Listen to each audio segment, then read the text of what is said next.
Hi dears, welcome to Nishitha's cuisine. ഇന്ന് ഉണ്ടാക്കിയിട്ടുള്ളത് ഓണം സ്പെഷ്യലായിട്ട് നല്ലൊരു പായസമാണ്, ഗോതമ്പ് പായസം.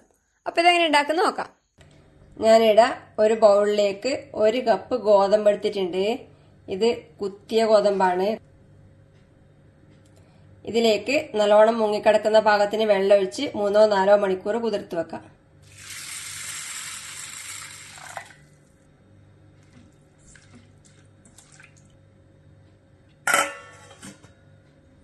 ഗോതമ്പ് കുതിർത്ത് വെച്ചത് 4 മണിക്കൂറിന് ശേഷം കഴുകി വെള്ളം ഊറ്റിയെടുത്തിട്ടുണ്ട്.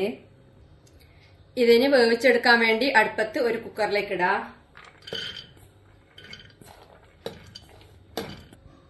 ഇനി ഇതിലേക്ക് വെള്ളം ഒഴിക്കണം. ഞാനിപ്പോ 1 കപ്പ് ഗോതമ്പിന് 3 കപ്പ് വെള്ളം ചേർക്കുന്നുണ്ട്. ഇനി തീ കത്തിച്ച് അടച്ച് വേവിച്ചിട്ട് വേവിച്ചെടുക്കാം.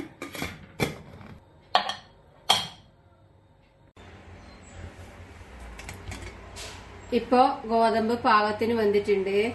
ഇതിലൊന്ന് ഇളക്കി കൊടുക്കാം. ഇങ്ങനെയുള്ളതിപ്പോ ഇനി ഇതിലേക്ക് ശർക്കര ചേർക്കണം. ഞാനൊരു 200 ഗ്രാം ശർക്കര കുറച്ച് വെള്ളം ഒഴിച്ച് ഉരുക്കി അരിച്ചെടുത്തിട്ടുണ്ട്. ഇതിലേക്ക് ചേർക്കാം. നിങ്ങൾക്ക് മധുരത്തിന് ആവശ്യത്തിന് വേണ്ടത്ര ചേർക്കാം. ഇതിലേക്ക് ചേർക്കുന്നുണ്ട്. ഇനി തീ കത്തിച്ച് ഇത് തിളപ്പിക്കാം. നല്ലോണം ഇളക്കി മിക്സ് ചെയ്യാം.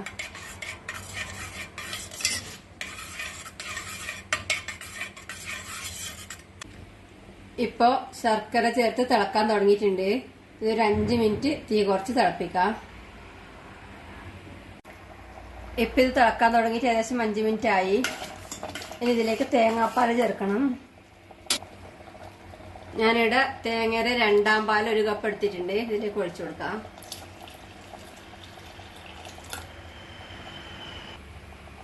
ഇത് നല്ലോണം ഇളക്കി മിക്സ് ചെയ്ത് വീണ്ടും തിളപ്പിക്കാം.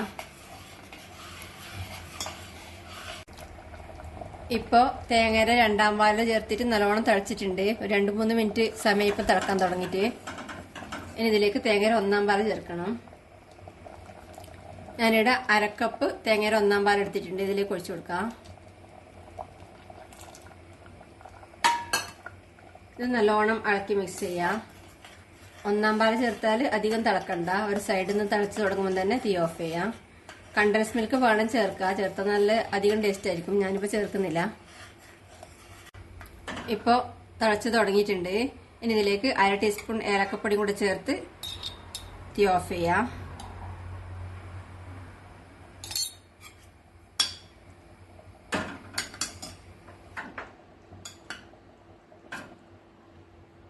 ഇതിന് അടച്ച് മാറ്റി വെച്ച് ഇതിലേക്ക് അണ്ടിപ്പരിപ്പ് മുന്തിരിയും നെയ്യിൽ വറുത്ത് ചേർക്കാം.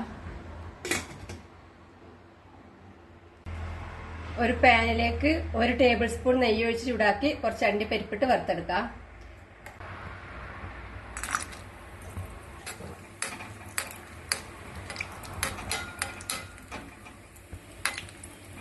അണ്ടിപ്പരിപ്പിന്റെ കളർ മാറി തുടങ്ങുമ്പോൾ ഇതിലേക്ക് കുറച്ച് ഉണക്ക മുന്തിരിയിട്ട് വറുത്തെടുക്കാം.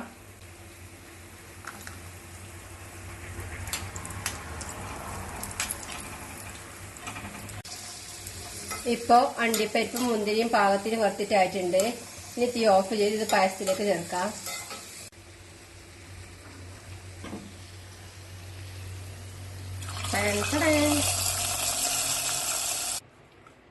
നല്ല അടിപൊളി ടേസ്റ്റില് ഗോതമ്പ് പായസം റെഡിയാണ്. ഇനി വേറൊരു ബൗളിൽ വിളമ്പാം.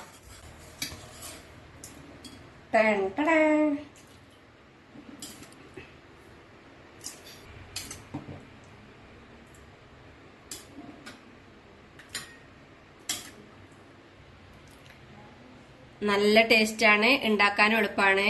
ഉണ്ടാക്കി കഴിക്കുക. അഭിപ്രായങ്ങളും നിർദ്ദേശങ്ങളും അറിയിക്കുക. Thank you.